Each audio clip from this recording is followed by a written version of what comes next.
Wanaishi maisha machache, miaka 40 wanakufa 50, 30, 60. Lakini mpango wa Mungu ni kwamba sisi sote tuishi miaka isiyopungua 120.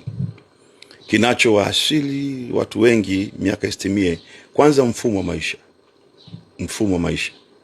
Ulaji na unywaji vimeua wengi.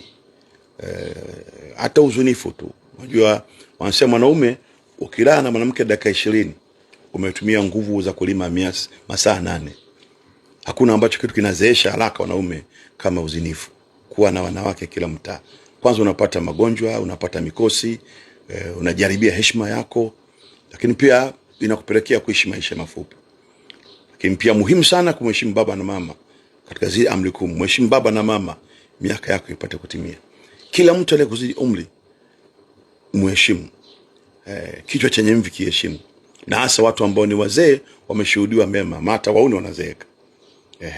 Lakini watu ambao wameshuhudiwa mema, ama ni mama yako mzazi au mtu anafanana mama yako mzazi, ana impact katika maisha yako, au ndio mheshimu.